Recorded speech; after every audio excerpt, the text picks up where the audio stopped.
ప్రభు నామమున మీ అందరికీ వందనాలు.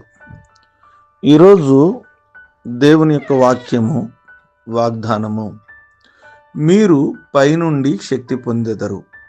లూకా రాసినటువంటి సువార్త 24వ అధ్యాయము 49వ వచనం. ప్రియమైన దేవుని బిడ్డలారా, ఈరోజు భూమి మీద బలహీనులుగాను శక్తిహీనులుగా ఉన్నటువంటి వారు పైకి బలంగా కనబడి వారికున్న అనేకమైన మానసిక శారీరకమైనటువంటి పరిస్థితులను బట్టి చాలామంది శక్తిహీనులుగాను బలహీనులుగాను అలసిపోయిన వారిగాను కృంగిపోయిన వారిగాను ఉంటూ ఉంటారు.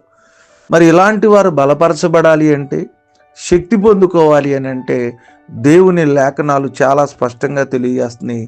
పైనుండి శక్తి పొందుకోవాలి, దేవుని నుండి శక్తి పొందుకోవాలి, దేవుని నుండి మీరు ఆ బలం పొందుకోవాలి.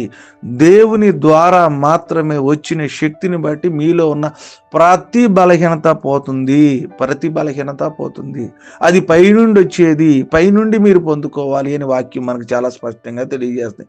మరి పైనున్న శక్తిని మనం పొందుకోవాలంటే ఆయన అంటాడు, ఆ దేవుని యొక్క వాక్యం సెలవిస్తుంది, యెహోవా కోసం ఎదురు చూచువారు ఆయన శక్తినిస్తానన్నాడు. ఈరోజు యెహోవా కోసం ఎదురు చూసేటువంటి అనుభవం నీలో ఉంటే, ఏ శక్తిహీనత చేత బలహీనత చేత దేని చేత కృంగిపోయి శక్తిహీనురాలుగా శక్తిహీనుడిగా నువ్వు ఉన్నావో ఆయన తిరిగి శక్తిని పునర్జీవింపజేయబోతున్నాడు.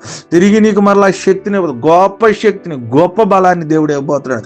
బలహీనులుగా ఉన్నటువంటి మనతో, శక్తిహీనులుగా ఉన్నటువంటి మనతో పైనుండి దేవుడు శక్తినిస్తానని వాక్యం ద్వారా సెలవిస్తాడు. ఆ శక్తి మనల్ని బలపరిచిద్ది, నడిపించిద్ది, మన ముందుకు తీసుకెళ్ళిద్ది.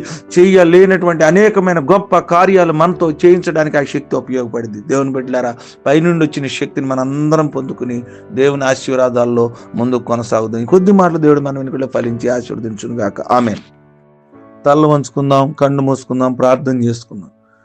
కృప కలిగిన దేవా, మీకు స్తోత్రాలు. సర్వాధికారి మీ నామానికి వందనాలు.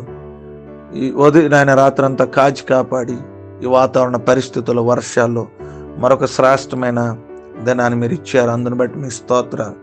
పైనుండి ప్రభువైనా మీరు శక్తి పొందుకుంటారు అని శక్తిహీనులైనటువంటి మాతో, బలహీనమైనటువంటి మాతో, కురింగిపోయినటువంటి మాతో, నైనా నిస్సహాయ స్థితిలో ఉన్న మాతో, ప్రభువైనా నిరుత్సాహంలో ఉన్న ప్రతి ఒక్కరితో, శక్తిహీనులైనటువంటి ప్రతి ఒక్కరితో, బలము లేదన్నటువంటి ప్రతి ఒక్కరితో, యెహోవా కోసం ఎదురు చూస్తున్నటువంటి ప్రతి ఒక్కరికి నేను శక్తినిస్తాను.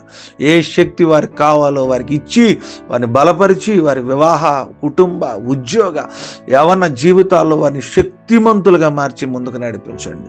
ప్రతి ఒక్క ఆటంకమును, వారిని అడ్డగిస్తున్న ప్రతి బలహీనతను ప్రభా జయించుటకు, ముందుకు నడవడానికి, ముందుకు వెళ్ళడానికి కావాల్సిన శక్తిని, బలమును వారికి దయచేయబడుతుంది. ఏదైనా ప్రభా వివాహ దినాలు, పుట్టినరోజులు, గర్భఫలాలు, నూతన వివాహాల కోసం, నైనా కుటుంబాల కోసం, అనారోగ్యాలతో, ఆర్థిక సమస్యలతో, శరీర భారంతో, అయ్యా బలహీనతలో, ఎన్నో ఇబ్బందులతో ఉన్న ప్రతి ఒక్కరిని మీరు జ్ఞాపకం చేసుకుని ఈ దినమంతా వారిని కాచి కాపాడి సంరక్షించి మీ మహాకృపలో నడిపించమని ప్రార్థన యేసు నామమున అడుగుచున్నాను తండ్రి.